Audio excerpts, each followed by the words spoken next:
주시는 하나님의 말씀은 이사야 30장 18절부터 33절까지의 말씀 보겠습니다. 구약 1002페이지에 있는 이사야 30장 18절부터 33절까지의 말씀, 우리 이 말씀을 한 목소리로 읽도록 하겠습니다. 그러나 여호와께서 기다리시나니 이는 너희에게 은혜를 베풀려 하심이요 일어나시리니 이는 너희를 긍휼히 여기려 하심이라. 대저 여호와는 정의의 하나님이심이라. 그를 기다리는 자마다 복이 있도다. 시온에 거주하며 예루살렘에 거주하는 백성아, 너는 다시 통곡하지 아니할 것이라. 그가 내 부르짖는 소리로 말미암아 내게 은혜를 베푸시되 그가 들으실 때에 내게 응답하시리라. 주께서 너희에게 환난의 떡과 고생의 물을 주시나 내 스승은 다시 숨기지 아니하시리니 내 눈이 내 스승을 볼 것이며 너희가 오른쪽으로 치우치든지 왼쪽으로 치우치든지 내 귀에서 말소리가 내 귀에 들려 이르기를 이것이 바른 길이니 너희는 이리로 가라 할 것이며 또 너희가 너희 조각한 우상에 입힌 은과 부어 만든 우상에 올린 금을 더럽게 하여 불결한 물건을 던짐같이 던지며 이르기를 나가라 하리라. 내가 땅에 뿌린 종자에 주께서 비를 주사 땅이 먹을 것을 내며 곡식이 풍성하고 기름지게 하실 것이며 그날에 내 가축이 광활한 목장에서 먹을 것이요 밭 가는 소와 어린 나귀와 키와 쇠스랑으로 까부르고 맛있게 한 먹이를 먹을 것이며 크게 살육하는 날 망대가 무너질 때에 고산마다 줄령마다 그 위에 개울과 시냇물이 흐를 것이며 여호와께서 자기 백성의 상처를 싸매시며 그들의 맞은 자리를 고치시는 날에는 달빛은 햇빛 같겠고 햇빛은 7배가 되어 7날의 빛과 같으리라.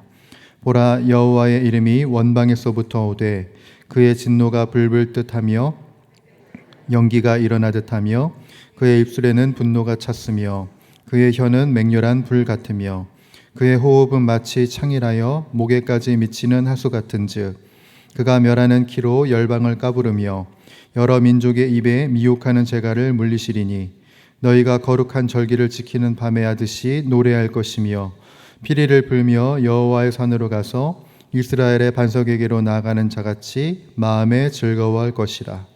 여호와께서 그의 장엄한 목소리를 듣게 하시며 혁혁한 진노로 그의 팔에 치심을 보이시되 맹렬한 화염과 폭풍과 폭우와 우박으로 하시리니 여호와의 목소리에 야수르가 낙담할 것이며 주께서는 막대기로 치실 것이라.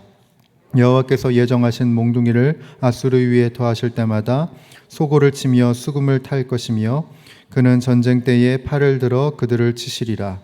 대저 도벳은 이미 세워졌고 또 왕을 위하여 예비된 것이라.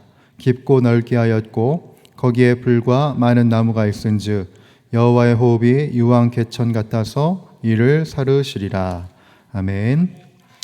오늘도 이 새벽 예배단에 나오신 우리 주님의 권속들 환영하고 축복합니다. 주님의 은혜와 지혜가 이 시간 우리들 모두를 감싸시기를 간절히 소원합니다. 제가 최근에 유튜브를 보니까 외국인들은 이해할 수 없는 한국 사람의 행동의 모음이라고 해서 영상이 올라왔어요. 그중 하나가 뭐였냐면 엘리베이터래요. 외국인들은 엘리베이터를 타면 닫히기까지 기다리는데 꼭 우리나라 사람들은 닫힌 버튼을 누른답니다. 또 하나의 사례가 있어요. 자판기에서 음료를 뽑고 그냥 기다리면 되는데 꼭 우리나라 사람들은 컵을 잡고 기다리고 있더래요. 아마 이 중에 해당되는 몇몇 분들이 계실 거예요. 우리들이 생각해보면 엘리베이터나 자판기만이 아니라 참 여러 영역 속에서 기다리지 못하고 서두르는 모습이 있다는 것을 발견하게 됩니다. 그만큼 우리는 기다림을 힘들어하죠. 이러한 조급함이 우리 신앙생활 속에서도 드러나요. 당장 내 삶에 위기가 닥치고 문제가 발생했을 때 하나님의 최선을 기다리며 기도하는 것을 우리들은 결정해야 하지만 당장 내가 실행하고 실천할 수 있는 차선을 결정합니다. 그렇게 섣부른 차선을 선택하게 되면서 더 좋은 것을 얻을 수 있었던 기회를 우리 스스로 날려버리는 일들을 우리들이 마주하게 돼요. 오늘 본문의 배경이 되는 유다 백성들이 바로 그러했습니다. 북방의 아수르가 밀려왔어요.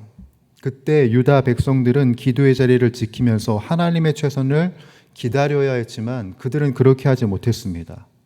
대신 눈에 보이는 빠르고 확실해 보이는 차선책을 결정하는데 그게 무엇이었냐면 바로 그때 당시에 또 다른 강대국이었던 애굽을 의지하는 것이었어요. 여러분, 이 모습이 우리들의 신앙이 아닌가 생각을 해보게 됩니다. 우리 역시 삶의 여정에서 심리적으로 지치고 불안해질 때 유다 백성들과 같이 행동을 하지 않은가요? 하나님의 신실한 역사를 인내하며 구하기보다 내 인간적인 계산과 방법으로 빠른 길을 모색하려고 하지 않느냐는 겁니다. 여러분, 나의 신앙은 어떻습니까? 그러나 오늘 하나님께서는 우리들에게 요구하시는 것이 있는데 그게 무엇이냐? 우리가 주님의 마음을 알고 나의 인간적인 계산과 방법을 내려놓기를 바라시는 거예요. 하나님의 최선을 선택할 줄 알고 차선을 제거할 수 있는 우리들의 신앙이 되기를 바라시는 겁니다. 저는 바라건대 우리 모두가 바로 하나님의 최선을 기다리고 기도할 수 있는 우리 모두가 되기를 간절히 소원합니다. 오늘 우리가 읽은 이사야 30장 18절은 사실 이사야 전체를 관통하는 사랑의 선포가 기록되어 있는 말씀입니다.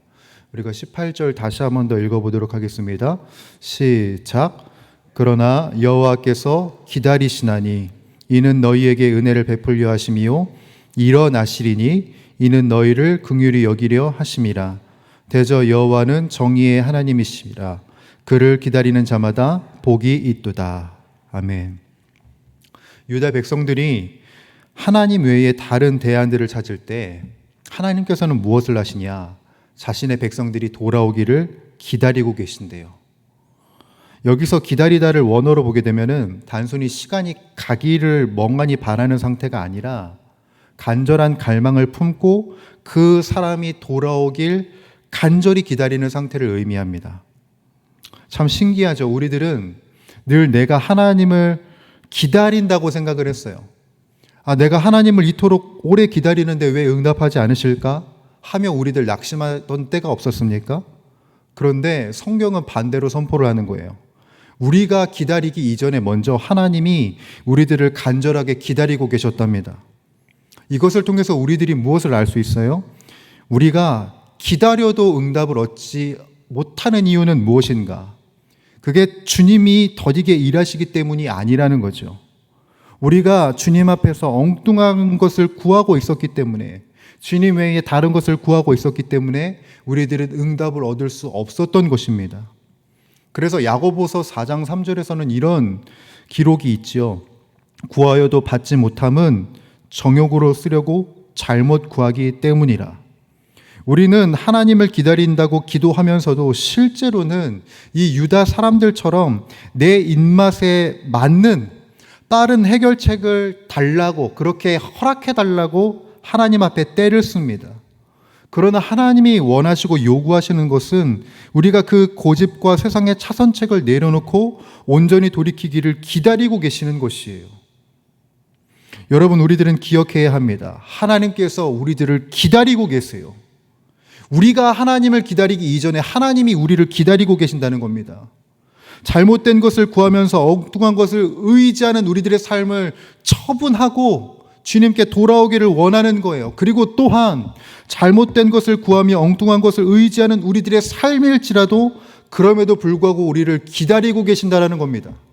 우리를 포기하지 않으신다는 거예요. 그렇다면 왜 하나님은 그토록 우리들을 기다리시는가? 우리가 다 알고 있기로 하나님이 우리들을 사랑하시기 때문입니다. 그런데 18절에 그 사랑을 아주 명확한 단어로 표현합니다. 여러분 잘 보십시오. 18절에는 이런 구절이 있습니다. 긍휼히 여기신다. 여러분, 긍휼을 히브리어로 보게 되면은 라함이라는 단어로 되어 있는데요. 이 라함이 어디에서부터 파생된 단어냐면 어머니의 자궁에서 파생된 단어랍니다. 즉 하나님이 긍휼히 여기신다는 말씀은 무슨 말씀입니까? 어머니의 사랑이 담겨져 있는 거예요. 아무리 큰 잘못을 저지르고 집을 나갔을지라도 그 자녀를 품고 오매불망 갈망하며 기다리는 그 어머니의 사랑과 공감이 바로 긍휼이요 라함이라는 겁니다. 여러분, 하나님의 마음이 바로 이런 마음이신 거예요.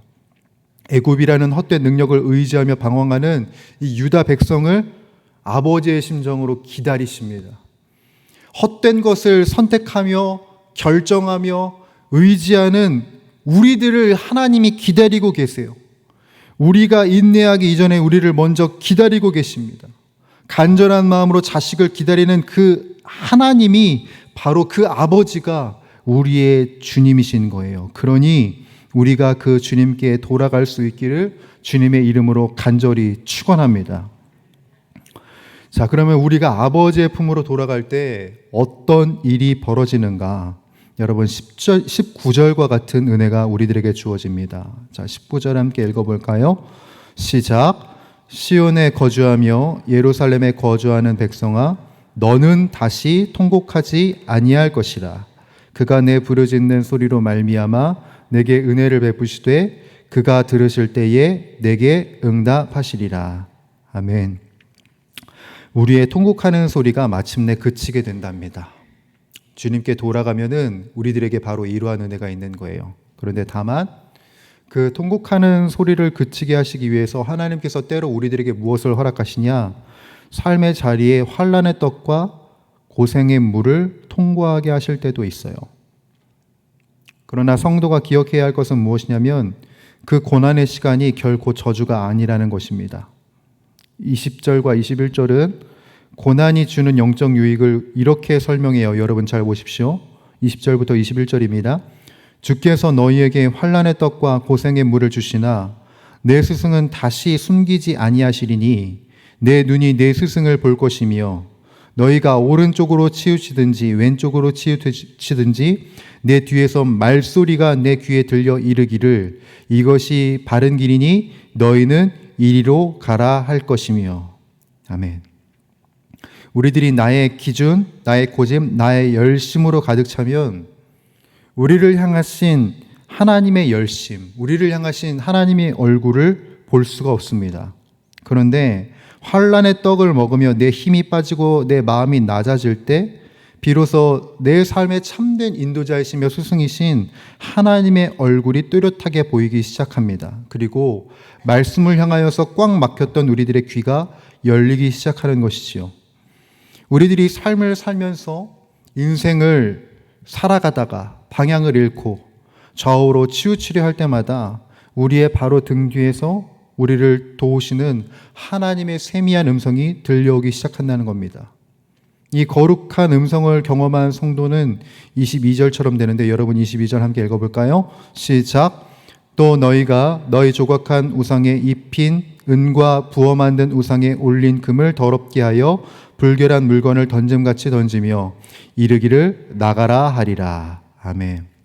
그동안 내가 보물처럼 여겨왔던 것들, 나의 눈을 흐리게 만들었던 그 모든 것에 미련이 사라져버리게 된다는 겁니다. 고난을 통해서 내 시선과 내 청각이 온전히 하나님께로 교정되는 것이지요. 바로 이렇게 주님께 돌아갈 수 있는 우리가 될 수 있기를 간절히 소원합니다. 말씀을 마무리합니다. 여러분, 하나님을 의지하는 세상의 결말은 파멸입니다. 본문 31절과 32절은 영원할 것 같았던 그 강대국 아수르가 하나님의 목소리와 그 징계의 막대기 앞에서 흔적 없이 무너질 것을 경고하게 됩니다. 그런데 세상의 그 큰 제국이 박살나는 그 두려운 밤에 오직 하나님을 신뢰하며 기다렸던 백성들에게는 굉장히 놀라운 반전의 역사가 일어나기 시작해요. 여러분 29절 보십시오. 너희가 거룩한 절기를 지키는 밤에 하듯이 노래할 것이며 피리를 불며 여호와의 산으로 가서 이스라엘의 반석에게로 나아가는 자같이 마음에 즐거워할 것이라. 아멘. 하나님을 떠난 자들에게는 가장 무서운 진노와 심판의 밤이 될 것이지만 영원한 반석이신 하나님을 바라보며 돌아가는 자에게, 우리를 그토록 기다리며 기다리는 하나님에게 다시금 돌아가서 인내하는 자에게는 구원의 기쁨과 노래하는 날이 시작된다라고 말씀을 하세요. 사랑하는 주의 권속들, 오늘 아침 우리를 옥죄는 대적과 또 상황의 무게 때문에 지쳐있진 않으십니까? 그리고 그 지침 때문에 하나님의 최선을 기다리지 않고 차선을 찾고 있지는 않은지요? 세상의 빠른 해결책, 애굽을 향해 분주하게 달려가는 우리들의 발걸음이 멈추기를 바랍니다. 나를 긍휼히 품으시고 나를 기다리시는 그 주님께 돌아가서 오늘도 기쁨과 찬미의 예배를 회복하시기를 간절히 소원합니다. 그래서 매일매일 하루하루 주님과 동행하는 그 시간들이 열리길 간절히 소원하고, 주님과 함께 이 인생의 여정을 이기며 나아가는 우리 용인영락교회 모든 주의 권속들이 되시기를 주님의 이름으로 간절히 축복합니다. 기도하겠습니다. 거룩하시고 존귀하신 우리 주 하나님 아버지, 우리들을 향하여 새날 새 역사를 이루시고 오늘도 늘 그릇 행하는 우리들을 기다리시고 인내하시니 진심으로 감사를 드립니다. 허투루 나아가는 우리들의 삶을 품으시고 안으시는 주님, 그 주님의 은혜로 우리들이 돌아갑니다. 이제 세상의 것, 나의 눈을 어지럽혔던 것을 바라보지 않고 주님을 바라보며 나아갑니다. 주여 우리를 안으시고 품으시사 하나님과 하나 되어 합력하여 선을 이룰 수 있는 우리들의 인생이 시작되게 하여 주시옵소서. 차선이 아닌 하나님의 최선을 기다리며 기대하게 하여 주옵시며, 그로 인하여서 우리들의 삶에 찬양과 기쁨으로 가득 차는 것을 우리들이 영위하게 하여 주시옵소서. 이 세상의 수많은 소리와 소식 속에서 오직 주님의 말씀을 의지하는 우리가 되게 하시고, 세상과 나는 간 곳 없고 오직 구속한 주님만을 바라보는 우리들의 삶이 열리게 하여 주옵소서. 이 모든 말씀 우리 주 예수 그리스도의 이름으로 간절히 기도드립니다. 아멘. 우리 주님 가르쳐 주신 기도 함께 드리도록 하겠습니다. 하늘에 계신 우리 아버지, 아버지의 이름을 거룩하게 하시며 아버지의 나라가 오게 하시며 아버지의 뜻이 하늘에서와 같이 땅에서도 이루어지게 하소서. 오늘 우리에게 일용할 양식을 주시고 우리가 우리에게 잘못한 사람을 용서하여 준 것 같이 우리 죄를 용서하여 주시고 우리를 시험에 빠지지 않게 하시고 악에서 구하소서. 나라와 권능과 영광이 영원히 아버지의 것입니다. 아멘. 이 시간 우리 함께 기도하며 나아가도록 할 때, 주님, 우리들을 기다리고 계시며 갈망하고 계시는 주님께 돌아가는 이 하루가 되게 하여 주시옵소서. 세상의 차선이 아닌 주님의 최선을 바라보며 기도하게 하여 주옵시고 주님의 얼굴 구하며 나아가는 우리들의 일상이 되게 하여 주시옵소서. 그것을 위하여서 오늘도 우리를 성령으로 충만케 하여 주시기를 간절히 소원합니다. 고난의 때 그리고 힘겨움의 때가 우리들에게 닥칠지라도 마땅히 기도할 바를 두고 기도하게 하여 주시옵고, 우리들의 인생의 모든 것을 합력하여 선을 이루시는 그 하나님의 음성과 그 하나님의 은혜를 경험하는 이 한날이 되게 하여 주옵소서. 오늘 우리 선교사님들을 위하여서, 선교사역들을 위하여서 기도하겠습니다. 선교사역을 감당하시는 우리 선교사님들의 영육을 강건케 하여 주시옵고, 선교사님들의 가정에 하나님의 평안과 기쁨이 넘쳐나게 하여 주시옵소서. 선교사역에 필요한 모든 필요를 채워주시고 선교사역이 하나님이 기뻐하시는 사역이 될 수 있도록 은혜와 평강을 더하여 주시옵소서. 선교사역을 통해 그 나라가, 그 땅이 복음의 땅이 되게 하여 주시옵고 교회가 세워지고 일꾼들이 세워지는 은혜가 있게 하여 주옵소서.